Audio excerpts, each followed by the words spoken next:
Sesaat lagi Anda akan menyaksikan Damai Indonesiaku spesial Ramadan dipersembahkan oleh Wadimor tentu sarung kita.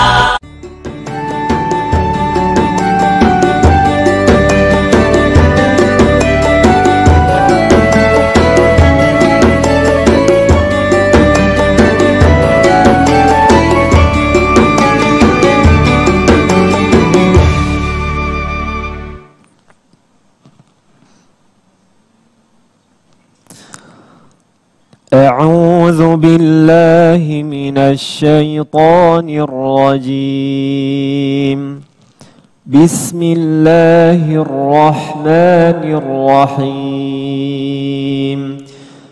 يا أيها الذين آمنوا لا يسخر قوم من قوم عسى أن يكونوا خيرا منهم ولا نساء من نساء عسى أن يكن خيرا منهن ولا تلمزوا أنفسكم ولا تنابزوا بالألقاب بئس الاسم الفسوق بعد الإيمان ومن لم يتب فأولئك هم الظالمون. يا أيها الذين آمنوا اجتنبوا كثيرا من الظن إن بعض الظن إثم ولا تجسسوا ولا يغتب بعضكم بعضا أيحب أحدكم أن يأكل لحم أخيه ميتا فكرهتموه واتقوا الله إن الله تواب رحيم. Sadaqallahul azim.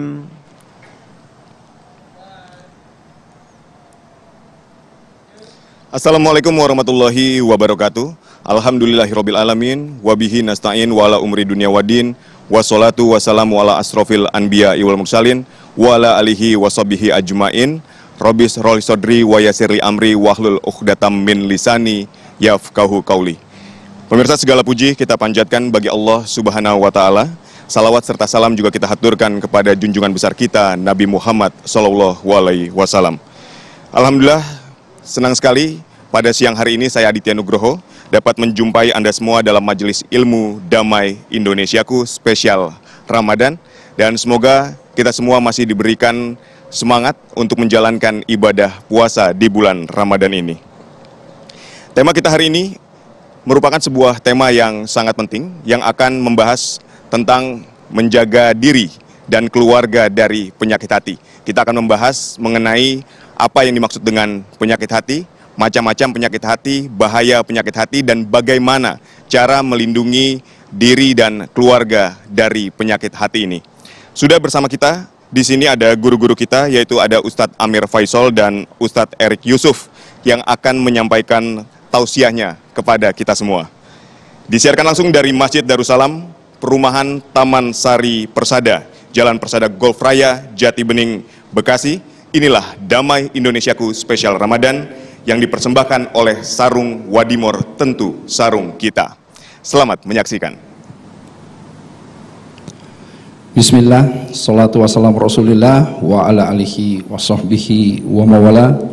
Asyhadu an la ilaha illallah wahdahu la syarikalah wa asyhadu anna Muhammadan abduhu wa rasuluhu la nabiyya ba'da. Allahumma shalli wa barik salim ala sayyidina Muhammadin wa ala alihi washabihi ajmain. Amma ba'du. Salam yang terbaik, salam para malaikat kepada para calon penghuni surga semuanya insyaallah. Assalamualaikum warahmatullahi wabarakatuh. Masya Allah ya, di bulan Ramadan ini betul ya kata Abi Fat tadi, kalau berpuasa di bulan Ramadan, nampak semuanya ini ibu-ibu jadi cantik-cantik semuanya ya.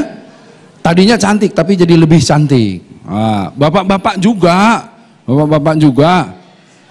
apa cantik juga bapak-bapak. Kenapa itu? Karena ruhiyahnya Bu, inner beauty-nya, karena semakin bersih, semakin kemudian munawar, terpancar, terang, benderang gitu kan. Tapi Abi mohon maaf, ini kayaknya bukan ibu-ibu nih Abi, ini teteh-teteh semua, ini masih 20 tahunan, 21 tahun ini, Masya Allah ya, Alhamdulillah. Nah, mengenai penyakit hati ya, kalau kita lihat di sini tuh ada ala wa inna fi jasadi mudghah ya, iza saluhat salahal jasadu kulluh ya. Tapi kalau iza fasadal jasadu kulluh, apa itu? Ala wahyal qalbu. Jadi Rasulullah SAW menyampaikan ya, bahwa ada segumpal darah ya, yang kalau dia baik seluruhnya jadi baik, seluruh tubuh itu. Tetapi kalau dia jelek, seluruh tubuh itu jadi jelek. Apa itu? Qalbu, hati. Nah, beda ya, kalau hati, kalau liver itu al-kabid, itu kabid itu liver, tapi kalau qalbu itu dipahami sebagai hati ya, qalbu. Nah, karenanya kalau kita lihat ada beberapa hal yang kemudian kita pahami, ada yang namanya qalbun salim. Ketika hati itu hati yang selamat ya, dipahami sebagai hati yang selamat. Nah, ini ketika kita berpuasa di bulan Ramadan, kelihatan nih qalbunnya semua jadi qalbun salim semuanya kan, amin. Tapi ada yang kemudian disebut dengan qalbun mayit. Nah, qalbun mayit itu qalbu yang terkunci, yang seperti mati ya, dia sudah tidak bisa membedakan lagi mana yang hak, mana yang batil gitu. Itu qalbun mayit. Tapi yang kita bahas sekarang adalah qalbun marid ya, hati yang apa? Yang ada penyakitnya. Hati yang ada penyakitnya di sini. Kira-kira hati yang ada penyakit itu yang kayak gimana misalnya? Misalnya nih ibu-ibu ya, ini bapak-bapak, tetangga misalnya beli mobil baru gitu kan, terus kemudian lihat tetangga, beli mobil baru, Pak, tetangga punya mobil baru tuh, Bapak kan sama satu lifting, satu angkatan, satu jabatan gitu ya posisinya, kok dia bisa beli mobil Bapak enggak? Korupsi kali, suuzon. Itu ada apa namanya? Penyakit hati itu. Nah, inilah makanya kalau orang-orang yang kemudian ada berbagai penyakit hati itu. Penyakit hati itu seperti iri, dengki, itu penyakit hati. Apalagi Bu? Ujub, penyakit hati, ria, banyak sekali penyakit hati. Ya, bahkan kalau kita sudah mulai lihat ada orang yang tarkus sholah, yang meninggalkan sholat, itu hatinya berpenyakit, betul nggak? Nah, kalau kita lihat seluruh penyakit hati itu adalah sesuatu yang kecenderungannya, condongnya semua ke yang buruk-buruk. Itu penyakit hati pasti, ya. Jadi kalau dalam surah Yusuf disebutkan ini, inna nafsa la'amaratun bisu'i illa marahim rabbi. Jadi sesungguhnya yang namanya nafsu amarah itu condongnya kepada segala sesuatu yang yang jelek, yang buruk gitu. Jadi kalau seandainya ada orang yang, jangan kita contohnya, ada orang yang kemudian merasakan sesuatu yang kemudian menjadi dampaknya condong ke akhlak atau perilaku yang buruk, dia pasti punya yang namanya apa? Penyakit hati. Nah, di situ ila kecuali apa? Nafsu yang dirahmati oleh Allah. Nah, jadi ketika nafsu ini, manusia ini melampiaskan nafsunya secara adil. Apa itu adil? Adil itu ya secara mudahnya menempatkan segala sesuatu pada tempatnya dan proporsional. Itu adil. Ini mudahnya aja ya. Kayak misalnya gini, peci ini saya taruh nih, bapak taruh peci di kepala. Dan pas lagi, nggak kebesaran, nggak kekecilan. Bapak adil terhadap apa? Terhadap pecinya, ya kan? Nah, tapi kalau pecinya ditaruh di kaki, apa lawannya adil?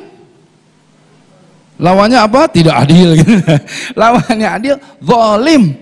Artinya Bapak zalim tuh taruh peci di kaki, ya. Nah, karenanya ketika kita melampiaskan nafsu atau mencurahkan nafsunya secara adil pada tempatnya dan proporsional, insya Allah ini nafsunya akan dirahmati oleh Allah. Tetapi ketika tidak pada tempatnya, ketika kemudian tidak proporsional, misal makan di bulan Ramadan ada waktunya, ya kan? Nah, ketika dia misalnya berpuasa, makannya siang-siang gitu. Kalau bahasa Sunda nih, ngagodin, tahu Ibu? Tahu nggak? Ini ada bahasa baru ya. Jadi orang yang sembunyi-sembunyi makan siang, tapi pura-pura tetap puasa. Itu ada tuh, ya, orang-orang yang seperti itu gitu. Nah, itulah orang-orang yang zalim gitu. Ya, jadi dia tidak melampiaskan nafsunya pada waktu yang tepat, pada tempatnya dan proporsional. Nah, karenanya kalau kita lihat betapa bagaimana nafsu ini atau yang namanya penyakit hati ini bisa kemudian hilang atau kita minimalisasi atau kita kemudian buang. Kita lihat ketika ya ayyuhalladzina amanu kutiba alaikumusyamu kama kutiba alal ladzina min qablikum la'allakum tattaqun. Asyam ini saum, ya. Kalau filugotil itu al-imsak, itu sama tuh, imsak, siam sama saum itu ya. Itu puasa, menahan, mengendalikan. Nah, kita itu di bulan Ramadan, kita dilatih untuk mengendalikan nafsu kita. Di bulan Ramadan, coba bayangkan, kita menahan yang namanya lapar, menahan yang namanya dahaga. Kemudian kita bukan hanya lapar dan dahaga saja di bulan Ramadan, betul nggak? Tetapi kita mengendalikan diri.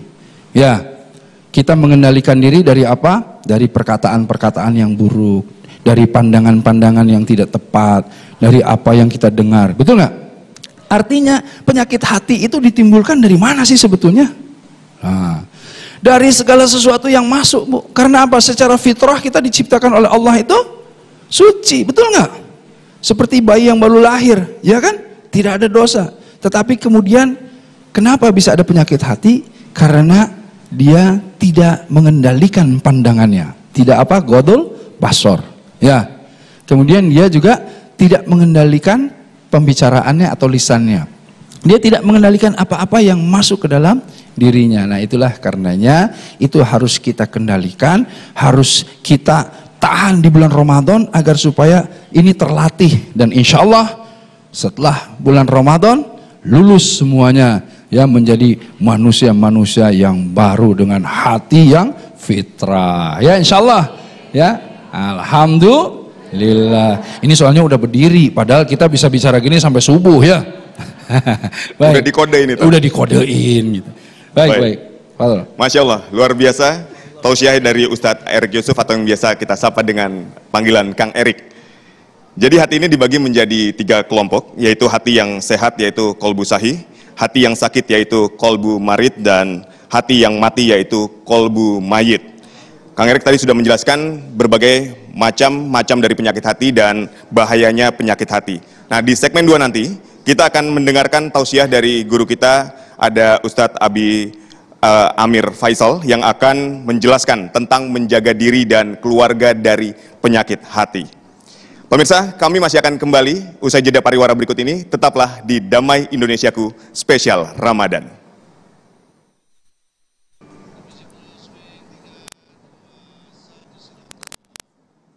Pemirsa, kembali lagi dalam Majelis Ilmu Damai Indonesiaku Spesial Ramadan. Di segmen sebelumnya kita sudah mendengarkan dari Kang Erik bagaimana tentang macam-macam penyakit hati dan bahayanya penyakit hati. Di segmen 2 ini kita akan membahas mengenai cara menjaga diri dan keluarga dari penyakit hati bersama Ustadz Abi Amir Faisal. Selamat menyaksikan.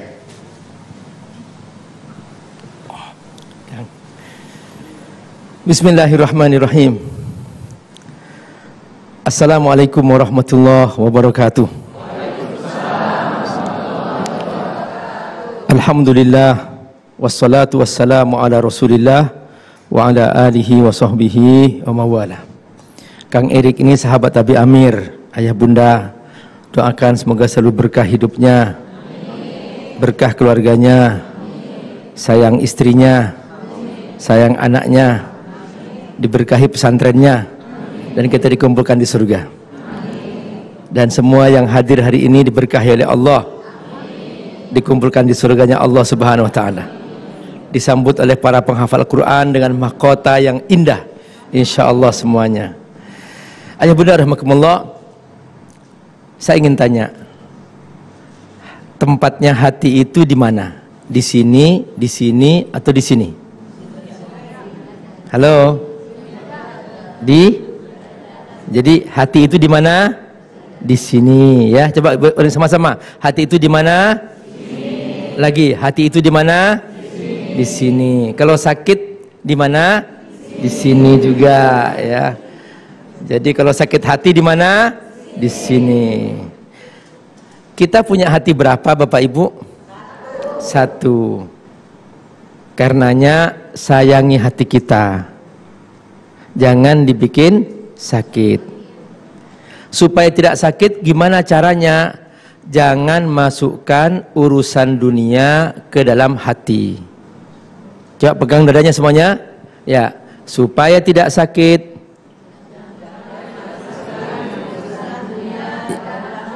Ya, yang kompak, supaya tidak sakit. Jangan masukin urusan dunia ke dalam hati. Bilang ke hatinya, halo hati, sabar ya, jangan kau terima urusan dunia. Biar aku tenang. Urusanmu hanya satu, yaitu iman. Jadi Bu, hati ini Allah ciptakan hanya satu. Dia hanya khusus untuk diisi iman. Doa Nabi, Allahumma, sama-sama, Allahumma la taj'al ad-dunya fi qulubina bal ij'alha fi aidina. Tangannya ikut, ya Allah, jangan masukkan urusan dunia ke hatiku, biarkan di tanganku. Itu cara hidup yang baik, itu cara bahagia. Sekalipun seseorang hidup di rumah mewah, mobil mewah, harta banyak, istri banyak, tapi kalau hatinya penuh dengan urusan dunia, pasti stres. Betul? Betul? Kenapa? Karena dunia ini benda. Kalau dipaksa masuk ke hati, jadi sakit hatinya. Karena itu kata Allah, harus kamu isi iman. Kenapa? Karena iman itu ghaib. Alladzina yu'minuna bil ghaib. Pahala itu ghaib atau benda? Ghaib. Maka semakin banyak pahala semakin tenang. Gitu. Uang itu benda atau ghaib? Benda. Makanya semakin banyak uang semakin banyak masalah. Betul? Betul. Nggak punya uang aja masalah, apalagi banyak uang. Atau kebalikannya Bu? Ya, coba. Nggak punya uang, masalah. Kebanyakan uang, masalah. Nggak punya suami, masalah. Kebanyakan istri, masalah juga. Jadi semua urusan dunia serba masalah. Apa kata Allah? Laqad khalaqnal insana fi kabad. Sengaja aku ciptakan urusan dunia ini serba masalah. Gimana caranya supaya tidak ada masalah? Masuk surga. Nah, nanti di surga nggak ada masalah. Nah, Bapak Ibu, pemirsa TV One, Damai Indonesiaku yang Allah muliakan, di mana Anda berada, ada 3 cara supaya kita terjaga dari penyakit hati, diri kita dan keluarga kita. Ingin tahu? Ingin tahu enggak? Oke, ikuti saya. Ya. Pertama, jaga hubungan dengan Allah. Yang kedua, ridho dengan takdir Allah. Yang ketiga, jangan banding-bandingkan diri dengan orang lain. Coba nunjuk ke atas, ya. Pertama 2 nunjuk ke atas, yang ketiga begini tangannya, ya. Coba. Yang pertama, jaga hubungan dengan Allah. Yang kedua, ridho dengan takdir Allah. Yang ketiga, jangan banding-bandingkan diri dengan orang lain. Sekarang kita bahas. Yang pertama, jaga hubungan dengan Allah. Allah Maha Kaya. Allah tempat kita berlindung. Allah pemilik kita. Kita tidak punya apa-apa, betul? Karenanya zikir yang paling baik supaya kita tenang, baca la haula wala quwata illa billah. Ucapkan sama-sama, la haula wala quwata illa billah. Artinya apa? Ya Allah, aku tidak punya daya dan upaya kecuali dengan Allah. Jadi ini cara kita menjaga hubungan dengan Allah. Jangan putus dengan Allah. Pikiran hanya Allah, Allah, Allah.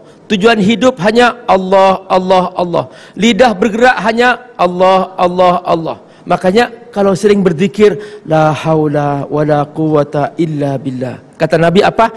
Kanzun min kunuzil jannah. Ini adalah merupakan simpanan di surga. Semakin kita banyak berzikir la haula wala quwata illa billah, semakin kita merasa bersama Allah dan kita punya simpanan di surga.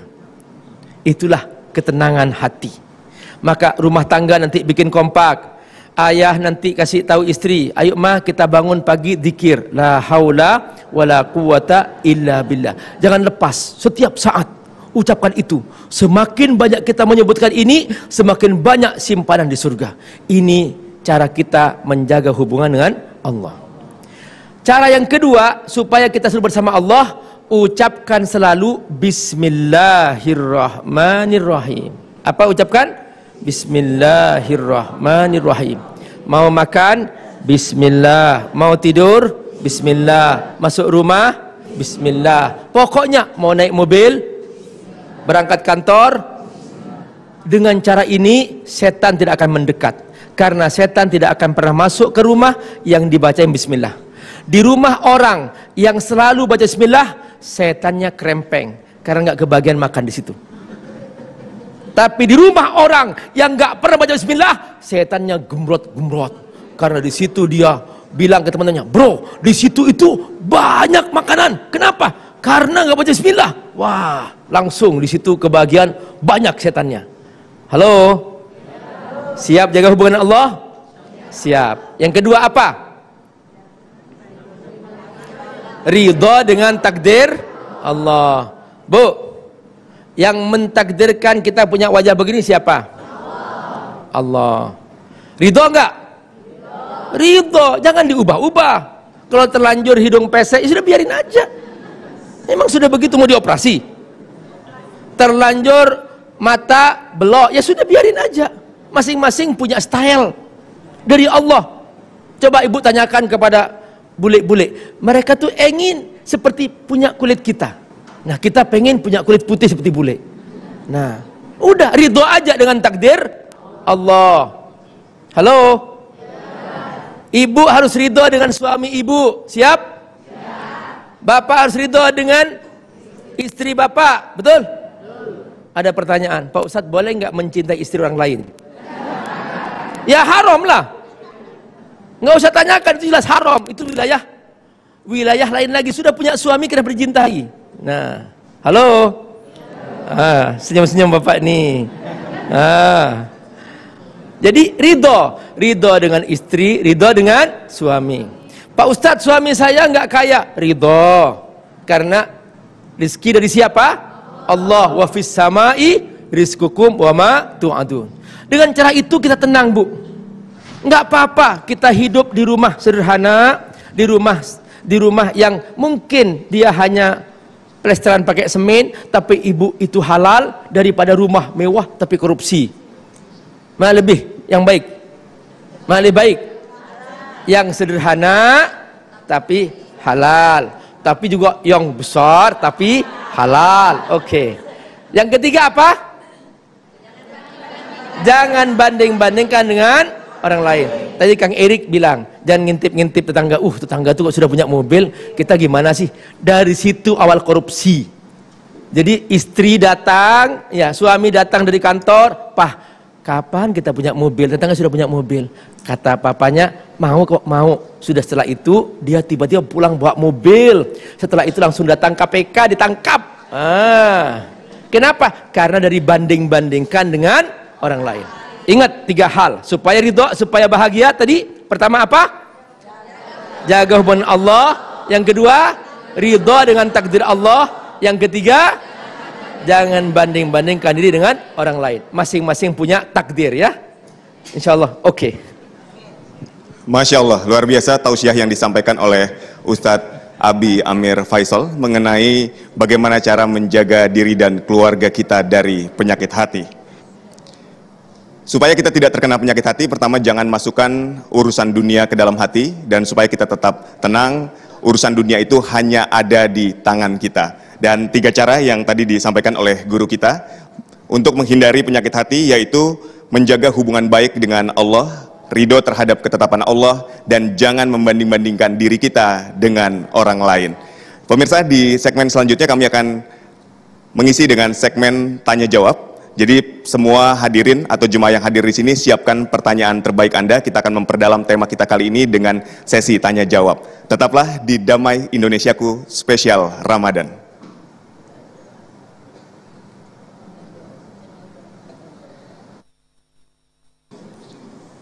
Anda kembali dalam Majelis Ilmu Damai Indonesiaku. Pemirsa, di segmen kali ini kami akan memberikan kesempatan kepada jemaah yang hadir untuk bertanya kepada guru-guru kita. Di sini sudah ada 2 penanya yang akan menanyakan langsung mengenai bagaimana menjaga diri dan keluarga dari penyakit hati. Assalamualaikum warahmatullahi wabarakatuh. Dengan Ibu siapa? Saya Ibu Ani. Dari Majelis Taklim Darussalam. Baik, silakan Ibu Ani dengan pertanyaannya. Pertama, tentang penyakit hati apa yang paling berbahaya di dunia dan di akhirat. Yang kedua, tentang tadi hal yang ketiga, bahwa kita tidak perlu membandingkan dengan orang lain. Saya melihat sebetulnya membandingkan dengan orang lain ada baiknya juga, karena bisa juga untuk mawas diri gitu. Bagaimana menurut Pak Ustadz? Kasih. Baik, terima kasih kepada Ibu Ani. Mungkin langsung dijawab dulu oleh Kang Erik, silakan. Ya. Baik. Agar supaya ini karena waktunya singkat, ya, jadi ada penyakit hati yang kemudian paling berbahaya, ya, yang paling berbahaya itu tentu kalau kita lihat pertama adalah yang namanya syirik. Itu syirik inilah bahkan dinyatakan orang yang mati dalam keadaan syirik dia tidak akan diampuni oleh Allah, ya, mati dalam keadaan syirik, ya. Nah, inilah yang kemudian kita harus berhati-hati, dari mulai syirkul asghar, dari mulai syirik-syirik kecil, ya, yang kita menggantungkan segala sesuatu tadi kepada manusia, makhluk yang lainnya, bukan kepada Allah, itu akan muncul yang namanya syirik, ya. Nah, kemudian yang kedua bagus sekali tadi Abi sempat membisikkan sama saya, kalau membanding-bandingkan memang konotasinya cenderung negatif. Tetapi kalau kita itu mau arahnya positif, lebih bagus bahasanya itu belajar. Jadi kita melihat orang lain untuk belajar. Nah, jadi ada yang namanya ghibthah yang diperbolehkan.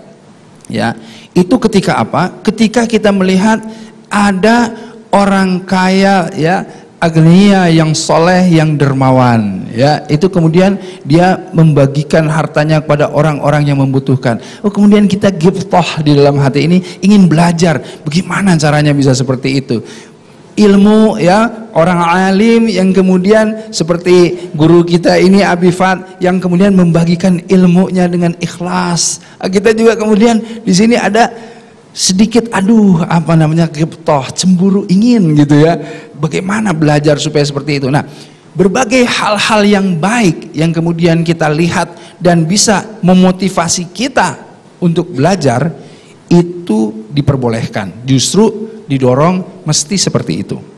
Ya, tetapi kalau sudah membandingkan ada rasa yang namanya hasud, dengki, itu iri saja kalah sama yang namanya dengki gitu. Karena apa? Karena dengki itu dia ingin kenikmatan yang ada di diri orang tersebut hilang. Bukan hanya dia ingin saja. Orang dengki itu bisa begini. Misalnya, dia punya mobil bagus, ya. Kita punya mobil lebih bagus lagi. Tapi kita nggak suka dia punya mobil, padahal lebih jelek dari kita mobilnya. Itu dengki itu, ya. Jadi yang namanya dengki itu kata Rasulullah SAW bahkan seperti api yang memakan kayu bakar gitu, ya. Amal-amalannya akan kemudian hilang. Waktunya. Baik, jadi begitu ya Bu Ani ya. Jadi ini Masya Allah sekali kita melihat bahwa penyakit hati yang paling berbahaya adalah syirik, itu yang betul-betul harus dihindari. Dan berikutnya kita tidak bilang dengan bahasa membandingkan atau comparing dengan orang lain, tapi di sini kita menilai dengan kecemburuan terhadap kebaikan. Jadi memotivasi kita untuk terus belajar bagaimana kita bisa terus dalam kebaikan. Jadi seperti itu Ustaz ya. Baik, selanjutnya kita berikan kesempatan kepada penanya yang kedua. Di sini ada, silakan. Assalamualaikum, dengan Mas siapa? Waalaikumsalam warahmatullahi wabarakatuh. Saya dengan Adam. Mas. Silakan. Saya dengan Adam, Mas, dari Jamam Darussalam. Yang saya mau tanya adalah apakah sifat hati utama yang paling menonjol dari Rasulullah yang seyogyanya dimiliki oleh umat-umatnya? Terima kasih. Baik, terima kasih Mas Adam. Jadi apa sifat hati utama yang dimiliki oleh Rasulullah dan kita sebagai umatnya ini harus mencontoh nih. Ini seperti apa? Ustadz Abi, silakan. Apa sifat yang paling menonjol? Sifat hati utama. Sifat hati utama yang paling menonjol. Betul. Ya. Dalam Al-Quran ada 2 surah. Yang satu khusus Allah, yang satu khusus Rasulullah. Kedua surah ini pendek. Yang khusus Allah, surah Al-Ikhlas. Yang khusus Rasulullah, surah Al-Kautsar. Nah, dalam surah Al-Kautsar ini, Bapak Ibu, ada 3 sifat yang paling menonjol dari sifat Rasulullah SAW. Yang pertama, Al-Kautsar, disebut oleh para ulama Al-Katsirul Ata. Nabi suka berbagi. Kalau berbagi Nabi itu di Ramadan, karihil mursalah, seperti angin mengalir, gak ada orang yang ditolak. Pokoknya berbagi. Ini salah satu makna Al-Kautsar. Sekalipun maknanya banyak, termasuk maknanya khaud Rasulullah di surga, yaitu telaga Rasul di surga, tapi di antara maknanya adalah karena ini menyangkut sifat Rasulullah SAW, Al-Kautsar dari kata katsir, yaitu Al-Katsirul Ata, yaitu banyak berbagi. Yang kedua adalah fasolli, katsirus sholah, Nabi selalu sholat. Hiburan Nabi sholat. Jadi hatinya bersih Nabi. Pokoknya nggak pernah Nabi cari hiburan yang lain. Karena setiap mau menghibur diri, capek setelah perang, arihni bis sholati ya Bilal, wahai Bilal, istirahatkan aku dengan sholat. Fasolli. Yang ketiga adalah lirabbik, ikhlas. Ikhlas, lirabbik, untuk Allah. Pokoknya semuanya lirabbik, untuk Allah. Coba angkat tangan semuanya, tunjuk ke atas. Lirabbika. Ya, lirabbika. Lirabbika. Ya, bahwa kita hanya untukmu ya Allah. Aku untukmu ya Allah. Pokoknya jangan cari kepentingan lain. Berpuasa untukmu ya Allah. Kita sholat untukmu ya Allah. Gitu. Jangan berpuasa ingin langsing. Bukan. Ya, puasa untukmu ya Allah. Sujud untukmu ya Allah. Gitu. Pokoknya nggak ada lagi. Lirabbik. Itu 3 sifat Nabi sangat menonjol. Nah, ingin tambahan satu lagi? Ya, tambah yang keempat. Wanhar. Nabi suka berkorban. Makanya an-nahar itu hari Idul Adha, itulah hari raya kurban. Jadi kalau berkorban itu kurban yang terbaik. Nah, berkorban itu terserah Bapak Ibu. Mungkin juga kalau selain Idul Adha, boleh Bapak Ibu berkorban hal-hal yang biasa. Ada orang butuh air, kasih silahkan. Butuh makanan, silahkan kasih. Pokoknya banyak-banyak berkorban. Berkorban segalanya kita. Pokoknya untuk Allah segalanya. Itulah sifat Nabi yang paling menonjol. Allah ringkas dalam surah Al-Kautsar. Semoga Allah berkahi. Baik, terima kasih Abi Amir. Jadi ada tiga sifat utama dari Nabi, yaitu suka berbagi. Hiburan Nabi yang berikutnya adalah senang sholat. Itu menjadi hiburan untuk menghilangkan penat dan lelah dari aktivitas sehari-hari, misalnya seperti berperang, begitu. Kemudian ikhlas hanya untuk Allah, dan yang ketiga adalah senang berkurban. Dan di segmen berikutnya kita masih akan memberikan kesempatan kepada jemaah yang hadir untuk bertanya kepada guru-guru kita. Tetaplah bersama kami di Damai Indonesiaku Spesial Ramadan.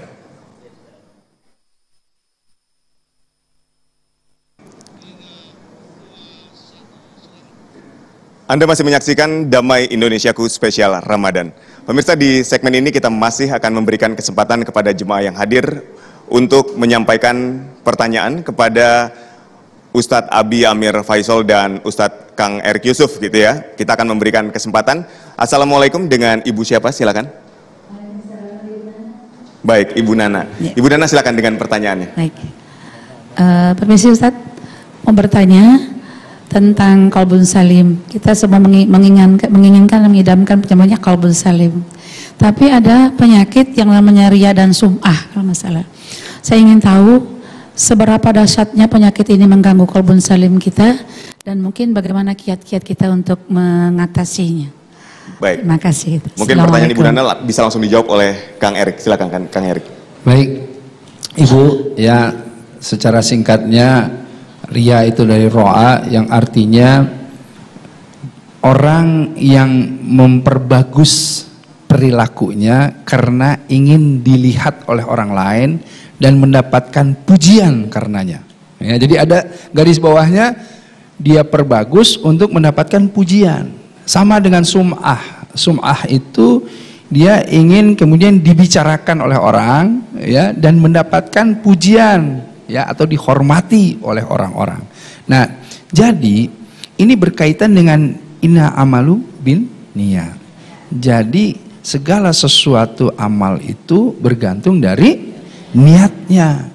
Nah, kalau niatnya dia itu hanya ingin mendapatkan pujian dari orang-orang, ingin dibicarakan dia ini hebat begitu, ya artinya apa? Perilaku atau apapun yang dilakukannya itu bobotnya hanya tadi kalau kata Abi dunia. Sementara ya yang kita inginkan adalah apa? Dunia hasanah wa fil akhirati hasanah.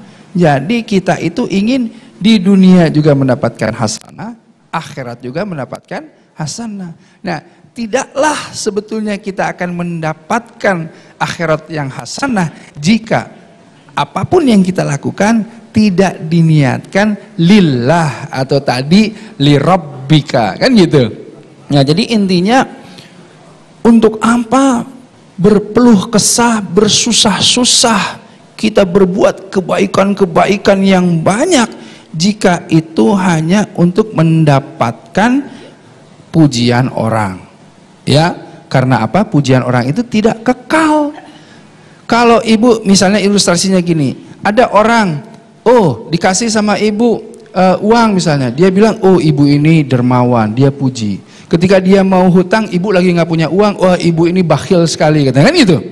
Sehari dia bisa puji ibu, besoknya dia bisa bilang ibu bakhil.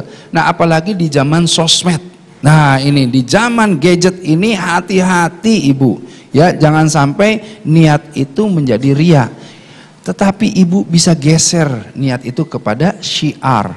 Nah, jadi ibu memperbagus, memperbaiki atau terus melatih diri untuk melakukan sesuatu yang terbaik, untuk mengajak orang-orang bersama-sama ya melakukan hal yang terbaik. Nah, itu jadi syiar. Jadi kita berdakwah mengajak orang. Nah, lebih baik niat ini yang kita harus latih. Jadi babnya adalah meluruskan niat. Itu insya Allah. Baik. Jadi cukup jelas ya Bu ya. Jadi ria dan subah ini buruknya sama-sama ingin mendapatkan pujian dari manusia, levelnya hanya untuk urusan dunia. Tapi ketika kita niatkan lillahi ta'ala, jadi urusannya urusan akhirat. Baik. Selanjutnya kami persilahkan kepada jemaah berikutnya untuk bertanya kepada guru-guru kita. Assalamualaikum warahmatullahi wabarakatuh. Waalaikumsalam warahmatullahi wabarakatuh. Nama saya Nugroho dari Masjid Darussalam Taman Sari Persada Raya Jati Bening Baru, Kota Bekasi. Afwan Ustadz, untuk Ustadz Amir Faisal, pertanyaannya tadi disebutkan bahwa sifat utama Rasul salah satunya adalah senang berbagi. Kita ingin mendapatkan penjelasan lebih lanjut tentang senang berbagi dalam upaya untuk menjadikan hati yang sehat sesehat-sehatnya, bagus sebagus-bagusnya. Artinya bahwa nanti berbagi itu ada level-levelnya, mulai dari yang kecil-kecil sampai yang besar ataupun yang sangat besar. Terima kasih, syukran. Baik. Terima kasih Pak Nugroho, dan silakan kepada Ustadz Abi Amir Faisal untuk menjawab. Salah satu sifat utama Nabi adalah suka berbagi. Itu bagaimana dampaknya untuk hati kita? Silakan kepada. Masya Allah, luar biasa nih pertanyaan. Jadi Allah sendiri menggunakan kata Al-Kautsar yang satu akar dengan kata kathir, itu banyak. Jadi kalau banyak berarti nggak terbatas. Jadi Nabi itu kalau berbagi nggak pernah hitung-hitungan. Dia sekalipun Nabi sendiri tidak punya, apa yang Nabi miliki Nabi berikan. Sampai Nabi bersabda dalam sebuah hadis, ittaqin nar walau bisyaqqi tamr. Lindungi dirimu dari api neraka sekalipun kamu hanya bisa berbagi separuh kurma. Jadi berbagi itu jangan menunggu kaya. Jadi ibu punya sebiji kurma misalnya ya, pengen sedekahkan, bagi. Terutama menjelang buka puasa. Ada salah seorang yang mungkin dia itu nggak mampu sedekah 1 karton kurma. Dia beli 1 kilo kurma, berdiri di depan masjid, setiap orang lewat dikasih menjelang buka puasa 1 biji kurma, 1 biji kurma. Jadi itulah namanya orang berbagi. Yang paling penting kan bahwa hati kita ini bersih gitu. Jadi dengan berbagi itu nggak pernah kita benci pada siapapun, dan berbagi itu menimbulkan kebahagiaan. Ada penelitian di Amerika, Pak Ibu, bahwa ternyata setelah mereka meneliti orang-orang yang paling kaya, ternyata banyak orang yang kaya-kaya itu mereka mentok nggak bahagia. Justru mereka bahagia ketika mereka berbagi. Jadi saat mereka sudah mentok kekayaannya, mereka senang ketika berbagi. Nah, jadi kita ini dimulai oleh Rasulullah SAW bahwa kalau kamu ingin berbagi jangan menunggu kaya. Sampai Nabi bersabda, khairun nas anfa'uhum linnas. Paling baiknya manusia yang paling bermanfaat bagi orang lain. Aku punya kurma, bagi kurma. Aku punya ilmu, bagi ilmu. Aku punya senyum, bagi senyum. Pokoknya bikin kita itu orang lain bahagia. Jangan sampai kita itu menunggu ditagih. Kita berbagi apa yang kita bisa punya. Dulu di zaman Nabi ada salah seorang ibu, ya, dia sudah renta. Para sahabat berlomba-lomba, mereka berbagi. Ada yang menghafal hadis, ada yang membantu para sahabat yang luka karena perang. Nah, ini sahabat ini dia ingin berbagi apa gitu. Akhirnya apa? Dia itu ingat pernah melihat Masjid Nabawi nggak bersih. Akhirnya dia membersihkan Masjid Nabawi. Setiap hari dia sapu. Karena mampunya hanya itu yang dia bagikan. Jadi begitu dia wafat, Nabi bertanya, mana ibu yang wafat itu? Kata para sahabat, sudah kami kuburkan wahai Rasul, sudah wafat. Nabi langsung minta, dullani ala makbaratiha, mana kuburannya? Langsung Nabi datang ke kuburannya, Nabi mendoakan. Nabi bersabda setelah itu, kanat makbaratuha mudlimah, fa'adha'aha Allah bidu'ai alaiha. Tadinya kuburannya gelap, setelah aku doakan sekarang bercahaya. Jadi berkahnya berbagi itu banyak sekali, bikin orang bahagia dengan apa yang kita miliki. Pokoknya jangan berhenti berbagi. Ingat bahwa iman ini seperti pohon. Nah, kata Allah, kasyajaratin thayyibah asluha sabitun wa far'uha fis sama' tu'ti ukulaha kullahinin bi'izni rabbiha. Jadi iman seperti pohon, maka jadilah pohon yang kokoh sehingga tumbuh tinggi menjulang, nanti bisa memberikan buah-buahannya. Berbahagialah seorang suami yang menjadi pohon tempat berteduh istrinya, sehingga istrinya nggak pernah kekurangan apapun. Karena kata suami itu artinya semua uang milik istri, itu suami, itu namanya. Oh, nah, berbahagialah seorang istri yang semua kebaikannya dicurahkan untuk suami, sehingga dia suami pulang gak pernah dia sibuk dengan sesuatu. Sekarang lagi musim suami pulang, istri sibuk dengan HP. Masya Allah, istri sibuk dengan HP, tidur dengan HP, ngobrol dengan HP, suami di sampingnya dicuekin. Ini yang mengerikan sekarang. Nah, ayo kita ubah cara hidup seperti ini. Baik, terima kasih kepada Ustadz Amir Faisal. Jadi jelas ya Pak Nugroho, jadi kalau kita lihat bahwa 3 sifat utama Nabi, salah satunya adalah suka berbagi, dan berbagi itu membahagiakan hati. Berbagi dengan apa? Berbagi dengan apa yang kita punya. Bisa itu berupa harta, berupa ilmu, ataupun berupa tenaga kita.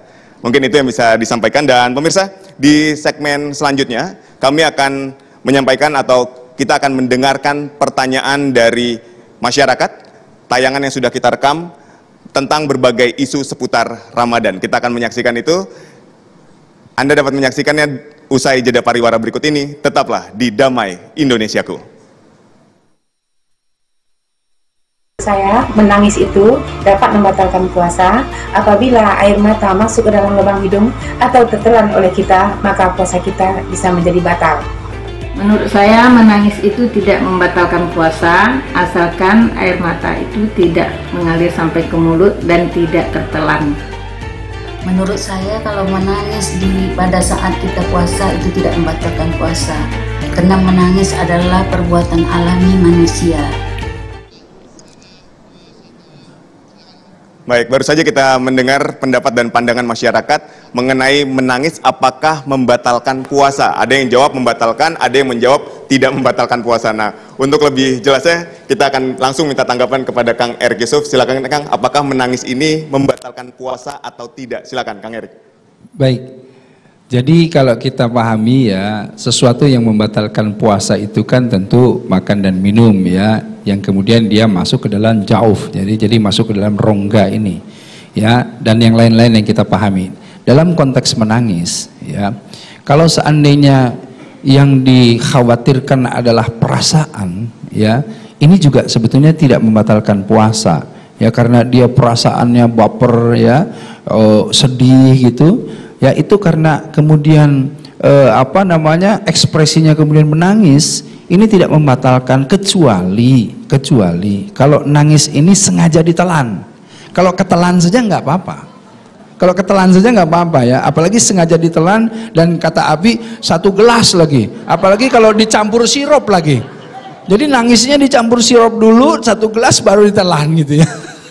Nah ini tidak membatalkan ya kalau misalnya hanya kemudian menangis, tapi kalau sengaja ditelan itu akan membatalkan, dan yang sengaja-sengaja yang lainnya ya itu akan kemudian membatalkan. Kalau tentang masalah perasaan tadi, waktu dulu itu saya sering bercanda gini, kalau kita makan tapi nggak pakai nafsu gitu, ditahan nafsunya, batal nggak ya gitu ya. Itu kan pertanyaannya sama kalau sampai nangis kan gitu ya, sama dengan urusannya dengan perasaan, dengan nafsu gitu.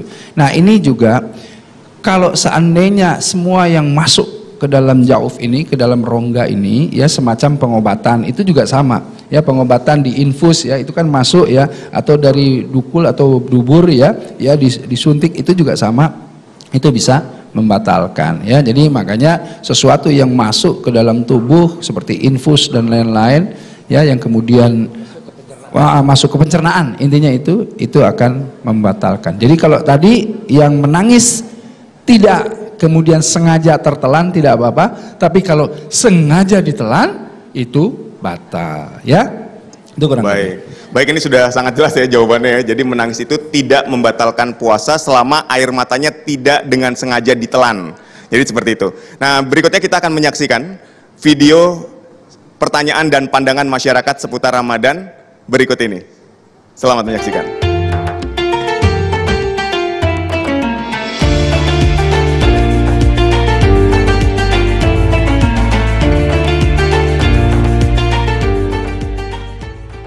Enggak, karena itu mengeluarkan kotoran. Kalau yang membatalkan puasa itu adalah sesuatu yang dimasukkan dalam bentuk makanan ataupun cairan, itu yang membatalkan. Tapi kalau untuk mengeluarkan kotoran itu tidak membatalkan. Menurut saya sih makruh Pak. Jadi kalau membatalkan puasa itu kan memang yang memasukkan makanan atau minuman ke dalam tubuh kita ya Pak. Kalau menurut saya sih makruh Pak. Menurut saya tidak, karena yang membatalkan puasa itu yang masuk mulut, tenggorokan masuk ke badan kita, yang membatalkan puasa. Kalau sekedar korek itu kan membersihkan aja, jadi dia nggak masuk, nggak ketelan. Nah, berikutnya ini pertanyaannya akan dijawab oleh Ustadz Amir Faisal mengenai ketika mengkorek kuping, kan kadang-kadang kita suka ya mengkorek kuping sampai geli-geli nikmat gitu. Nah, dalam bulan puasa ini seperti apa? Apakah ini membatalkan puasa atau tidak? Tadi kita sudah mendengarkan pendapat dan pandangan dari masyarakat. Ada yang menjawab bahwa ini tidak batal, ada yang menjawab hukumnya makruh karena tadi ya ada sensasi yang dikeluarkan dari mengkorek kuping tadi. Nah, ini seperti apa, Ustadz Amir Faisal? Silakan.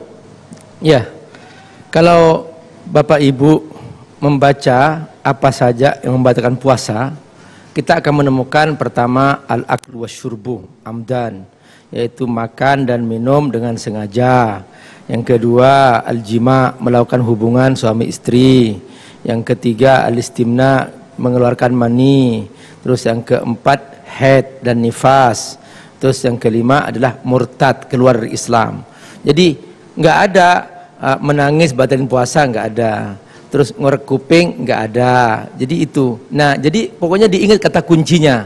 Kata kuncinya itu adalah ada dua kata, dua kosakata dalam membatalkan puasa. Pertama pencernaan disebut al-jauf. Ya. Yang kedua kata amdan, sengaja. Ya. Jadi ibu bapak makan 2 piring, tapi karena lupa, nggak sengaja, nggak batal. Itu. Iya, lupa. Iya. Nggak batal, itu dalam riwayat dikatakan Allah memberi makan sama kamu, gitu. Jadi makanya pokoknya kalau amdan sengaja batal, nggak sengaja nggak batal, gitu. Halo, paham? Yang kedua dipastikan itu masuk ke pencernaan. Kalau ngorek kuping, dia nggak ada hubungan dengan pencernaan, dia nggak batal, gitu ya. Jadi karena nggak ada hubungan dengan pencernaan, gitu. Tadi Kang Erik menjelaskan tentang masalah air mata. Kalau ditelan masuk ke pencernaan, batal. Kalau kumur-kumur ibu hanya sampai di kerongkongan, nggak masuk ke pencernaan, nggak batal. Itu ya. Tapi kalau sudah siang-siang sore begini, kumur-kumur agak sedikit khawatir. Ya, makanya dimakruhkan gitu, dimakruhkan seperti itu. Makanya kalau ingin bersihkan gigi pakai siwak aja, itu lebih aman. Ya. Jadi pokoknya itu kata kunci, ingat. Masuk ke pencernaan, idkhalus syai' ilal jaufi amdan, itu bahasanya. Jadi ada kata amdan, ada kata jauf. Selama tidak masuk pencernaan maka tidak batal. Pak Ustadz, aku berenang kentut di dalam air gitu. Ya kalau nggak masuk ke pencernaan nggak batal gitu. Kalau dari kentut masuk air langsung berapa liter ya batal gitu. Nah pokoknya itu ukurannya, pencernaan dan sengaja. Kalau nggak sengaja, nggak masuk ke pencernaan, aman. Tapi ada satu, lupa dia masuk ke pencernaan, nggak batal gitu ya. Nah, halo, paham? Insya Allah semoga berkahi. Baik, Masya Allah. Terima kasih kepada Ustadz Amir Faisal atas jawabannya. Jadi jelas ya pemirsa ya, kalau kita lihat ada unsur kesengajaan atau tidak sengaja, masuk ke pencernaan atau tidak, tadi terakhir ditambahkan masalah lupa. Jadi kalau 3 unsur itu yang memang menjadi dasar, berarti tidak masalah dan puasanya tetap dapat dilanjutkan. Dan pemirsa jangan kemana-mana, usai jeda pariwara berikut ini, Damai Indonesiaku spesial Ramadan masih akan kembali, tetaplah bersama kami. Anda kembali dalam Majelis Ilmu Damai Indonesiaku spesial Ramadan. Kita sudah memasuki akhir acara pemirsa, dan di segmen kali ini kita akan meminta kesimpulan mengenai tema kita kali ini, yaitu menjaga diri dan keluarga dari penyakit hati, kepada Ustadz Amir Faisal. Kepada Ustadz Amir kami persilakan untuk memberikan kesimpulannya di akhir acara ini. Ayah bunda rahimakumullah, pemirsa Damai Indonesiaku dimanapun Anda berada, Allah membekali kita hati. Ini bekal yang akan kita bawa menghadap Allah Subhanahu wa Ta'ala. Kalau hati kita ini bersih, aman, sehat, penuh dengan iman, kita juga aman masuk surga. Amin. Mudah-mudahan kita semua punya hati yang bersih. Tapi kalau hati ini kotor, banyak penyakit, banyak menyimpan keburukan, maka terpaksa dimampirkan di neraka. Na'udzubillahi min dzalik. Karenanya kalau masih ada usia segera bertobat. Dan bahagia tidaknya hidup ini bukan di fasilitas, bukan karena rumah mewah, bukan karena harta banyak. Bahagia itu di hati kita. Rumah Nabi sangat sederhana, hanya 4 meter persegi. Nabi tidur di atas selai tikar yang menimbulkan bekas di pipinya. Tapi Nabi bahagia. Banyak orang stres di rumah mewah, banyak orang bunuh diri di rumah mewah. Artinya bahwa bahagia bukan di fasilitas, bahagia itu di hati. Karena itu rumah tangga yang bahagia adalah ketika hati suami bersih dan hati istri bersih. Inilah yang kata Allah, a'udzubillahi minasyaitonirrajim. Yauma la yanfa'u malu wala banun illa man atallaha biqalbin salim. Di hari kiamat nanti enggak berguna semua harta dan segala fasilitas. Yang bergunanya satu, yaitu hati yang bersih. Semoga Allah berkahi.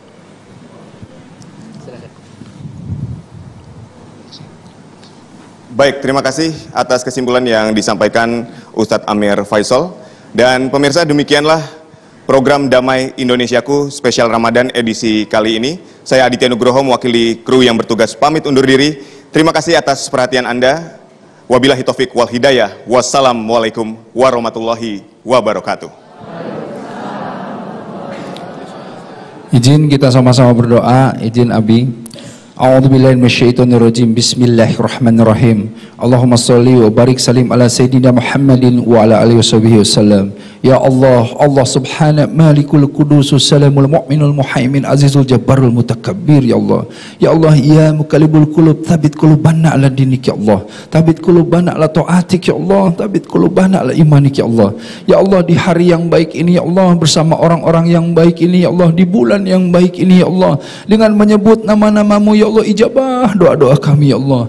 Ya Allah, Engkau lah yang membolak-balikan hati kami ini ya Allah. Tetapkan hati ini dalam agamamu ya Allah. Engkau lah yang menguasai hati ini ya Allah. Condongkan segala sesuatunya kepada kebaikan kepadamu ya Allah. Ya Allah, kuatkanlah hati yang masih lemah ini ya Allah. Yakinkan hati yang masih ragu-ragu ini ya Allah. Jauhi hati ini dari segala penyakit hati ya Allah. Ya Allah, terangilah hati ini dengan cahayamu ya Allah. Ya Allah, ya Hayyu Qayyum birahmatika astaghits asli lisani qul takilni ila nafsi tarfatain hadim minan nas. Ya Allah, Engkau lah yang menghidupkan kami. Engkau lah yang mengurusi kami setiap detiknya ya Allah. Ya Allah, dengan rahmat-Mu kami memohon pertolongan-Mu ya Allah. Perbaiki kehidupan kami ya Allah. Perbaiki kehidupan keluarga kami ya Allah, saudara-saudara kami, sahabat kami, bangsa kami ini ya Allah. Ya Allah, dan jangan Kau biarkan kami dengan ujian-ujian kami walau sekejap mata pun ya Allah. Hadirlah selalu bersama kami. Ihdinas siratal mustaqim. Tunjukkanlah jalan yang lurus, jalan yang Kau ridho ya Allah. Ya Allah, dan jauhkanlah kami, keluarga kami, negeri kami ini dari bala bencana dan mara bahaya ya Allah. Ya Allah, Rabbana zalamna anfusana wa lan taghfir lana wa tarhamna akuna minal khasirin. Ya Allah, Rabbana atina fid dunya hasanah wa fil akhirati hasanah wa qina adzabannar. Subhana rabbika rabbil izzati amma yasifun wa salamun alal mursalin walhamdulillahi rabbil alamin.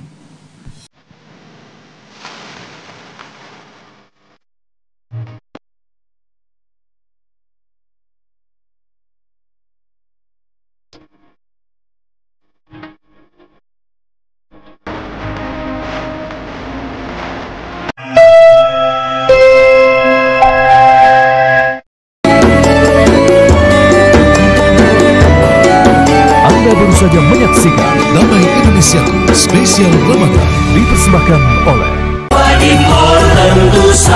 Wadimor, tentu sarung kita.